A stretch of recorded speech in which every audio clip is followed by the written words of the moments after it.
تخيل أن واحد مؤمن دخل بيتك وحاول أن يقتلك، وأنت دافعت عن نفسك فقتلته متعمدا.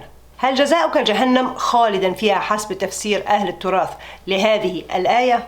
ومن يقتل مؤمنا متعمدا فجزاؤه جهنم خالدا فيها وغضب الله عليه ولعنه وأعد له عذابا عظيما.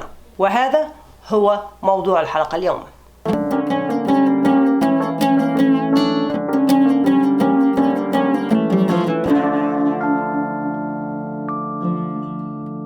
بداية، ما هو الإيمان؟ ومن هو المؤمن؟ حسب التراث الإيمان هو مطلق التصديق والقبول بكل ما جاء به محمد. المؤمن حسب التراث هو من اعتقد واعترف بوجود الخالق وملائكته وكتبه ورسله واليوم الآخر والقضاء والقدر بخيره وشره. والإيمان حسب التراث هو ما وقر في القلب وصدقه العمل. العمل وحده ليس إيمان في مفهوم التراث، ولكن ينبغي أن يقترن بالاعتقاد والتصديق والقناعة في القلب قبل أن يصبح إيمان. يعني حسب التراث الإنسان الذي يعمل الصالحات ويتبع الحق ولكن لا يعترف بالخالق وملائكته وكتبه ورسله وهكذا ليس بمؤمن، ولكن يعتبر كافر مصيره جهنم. تعالوا نفترض أن أنت عندك صديق عزيز وصداقتكما استمرت لسنين عديدة، وصديقك هذا حسب معرفتك به يعتقد بالخالق وملائكته وكتبه ورسله والقضاء والقدر. صديقك يصلي كل الصلوات والنوافل في الجامع على أوقاتها، ويصوم رمضان ويصوم كل اثنين وخميس، ويحج ويعتمر مرة كل عام، ويؤتي الزكاة بمفهوم التراث وهكذا. وطبعا صديقك حافظ للقرآن منذ صغره. هل في هذه الحالة تعتبر صديقك هذا مؤمن؟ حسب تعريف التراث للمؤمن، نعم، صديقك مؤمن لأنه يعتقد ويصدق ويعترف بكل ما جاء به محمد. طيب، يوم من الأيام صديقك هذا اقتحم بيتك ومعه خنجر يريد قتلك، وأنت صدمت وحاولت التفاوض معه لكنه لم يستمع وكان مصمما على قتلك.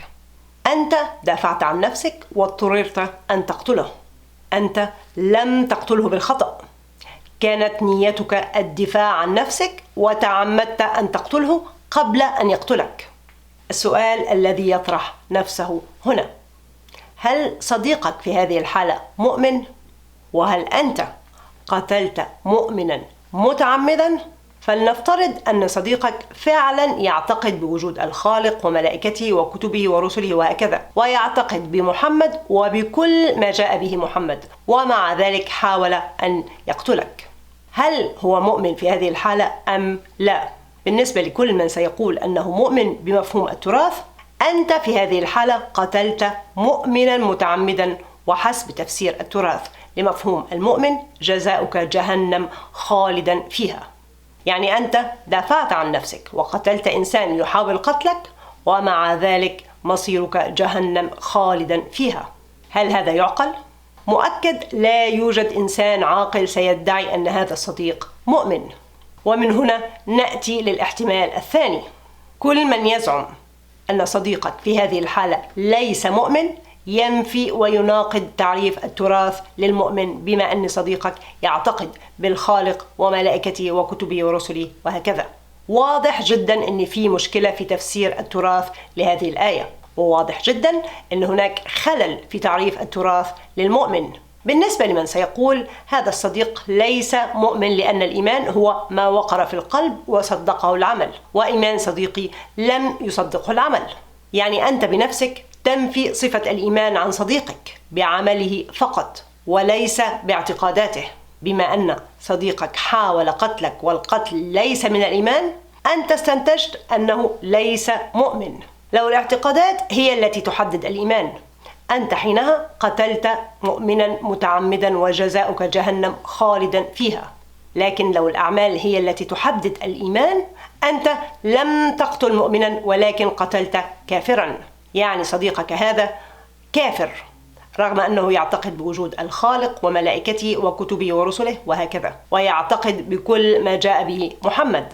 أكيد معظم الناس سترفض هذا الاستنتاج رغم أنه منطقي، لمجرد أنه ينسف مفهوم التراث للإيمان وينسف ما وجدنا عليه آباءنا. الإيمان بالنسبة لمعظم أهل الأرض هو عبارة عن اعتراف وتصديق واعتقاد وليس عمل. عندما نريد وصف إنسان بالإيمان لا ننظر إلى عمله، ولكن نسأله عن ديانته واعتقاده ومذهبه. بالنسبة للمسلمين، أي إنسان يعتقد بمحمد وما جاء به محمد هو عبارة عن مؤمن. ولكن عندما نحلل هذه الآية يسقط هذا المفهوم فورا، لأن في احتمال من اثنين فقط: إما صديقك مؤمن وأنت قتلته متعمدا وجزاؤك جهنم، أو صديقك ليس مؤمن وأنت قتلت كافر. وأنا متأكدة أن معظم الناس سيختارون الاحتمال الثاني، أن الصديق ليس مؤمن رغم أنه يعترف بمحمد وبكل ما جاء به محمد. ولكن ما هي التبعات لهذا الاستنتاج؟ أي إنسان يختار الاحتمال الثاني يعترف ضمنا أن الإيمان يتحدد بالأعمال وليس بالاعتقادات. مؤكد في ناس ستقول أن الإيمان هو اجتماع اليقين مع العمل ولا يجوز أن يفترقا، أي أن العمل الصالح وحده لا يكفي بدون يقين، واليقين وحده لا يكفي بدون عمل صالح. ولكن هذا التصور خطأ بسبب حقيقة بسيطة جدا: لا أحد يعلم ما في قلب غيره، لا أحد يطلع على القلوب سوى الخالق. أي إنسان ممكن يزعم أنه معتقد بمحمد وما جاء به محمد، ولكن هذا لا يعني أنه صادق. والدليل قوله تعالى: إذا جاءك المنافقون قالوا نشهد إنك لرسول الله والله يعلم إنك لرسوله والله يشهد إن المنافقين لكاذبون.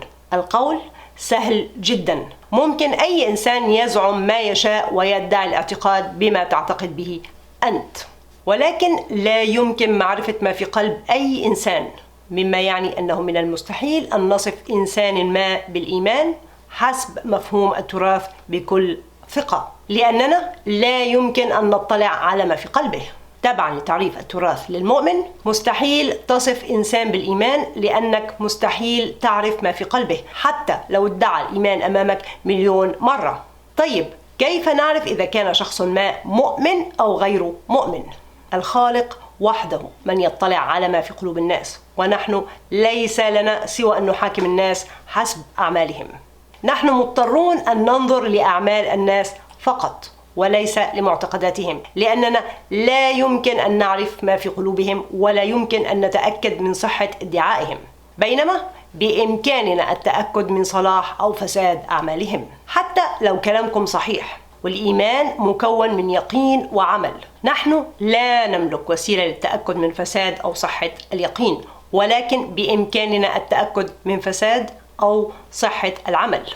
تعريف كتب التراث للإيمان مستحيل استخدامه ومستحيل التأكد منه. طيب ما هو التعريف الذي يصلح لهذه الآية ولجميع الآيات عامة؟ بما أننا لا يمكن أن نطلع على ما في قلوب الناس، نحن مجبرون أن نطلع على أعمالهم بغض النظر عن اعتقاداتهم، مما يعني أن المؤمن هو الإنسان الذي يتبع الحق. المؤمن هو كل إنسان مسالم لا يخالف القانون بغض النظر عن ديانته ومعتقداته. والكافر هو الإنسان الذي يتبع الباطل. الكافر هو كل إنسان معتدي يخالف القانون بغض النظر عن ديانته ومعتقداته. في ناس فورا هتقول يا نهار أسود، أنت بتقولي إن المسيحي أو اليهودي أو الملحد ممكن يكونوا مؤمنين؟ الإيمان بالنسبة لنا لا علاقة له بالاعتقادات، ولكن يتحدد فقط بالأعمال. لو مثلا عندي جار مسيحي يعمل صالحات ويطعم الفقراء ولا يخالف القانون ولا يؤذيني، هذا المسيحي مؤمن بعمله. أنا مستحيل أطلع على ما في قلبه، ولكن أستطيع بكل ثقة أن أتحقق من فساد أو صلاح عمله. لكن لو جاري المسلم حاول أن يقتلني لن يعتبر مؤمن، لأنه معتدي ويخالف القانون. أنا مستحيل أطلع على ما في قلبه، ولكن أستطيع بكل ثقة أن أتحقق من فساد أو صلاح عمله، وهو ليس مؤمن بما أنه حاول قتلي. حتى لو صلى 1,000,000,000 ركعة وحج 1000 مرة، هذا ليس دليل على كونه مؤمن. أي إنسان على سطح الأرض بغض النظر عن معتقداته ومذهبه وديانته قد يكون مؤمن، وأي إنسان على سطح الأرض بغض النظر عن معتقداته ومذهبه وديانته قد يكون كافر.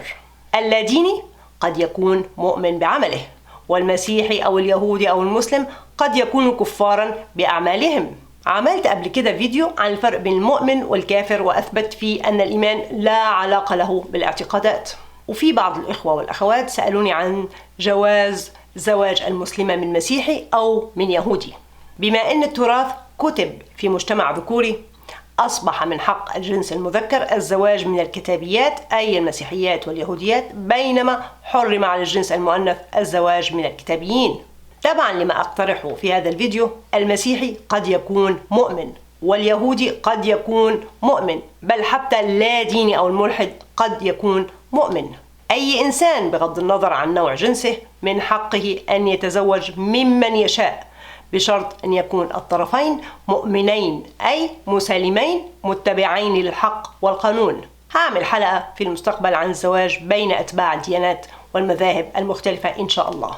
لكن في الوقت الحالي تزوج من شئت طالما أنت والطرف الآخر مؤمنين أي مسالمين تتبعان الحق والقانون، ولا يكره أحدكم الآخر على اتباع معتقده، ولا تكرها من أنجبتما على اتباع معتقداتكما بعمى.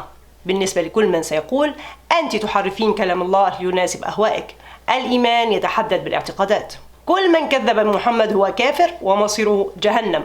لو أنت تعتقد أن الاعتراف بمحمد هو مفتاح الجنة، أنت لم تختلف بمقدار ذرة عن المسيحي. في المسيحية العمل وحده لا يكفي، حتى لو إنسان عمل الصالحات وأفنى عمره كله في خدمة غيره وفي خدمة البشرية، كل عمله يحبط ومصيره جهنم لو لم يعترف بالمسيح كمخلص.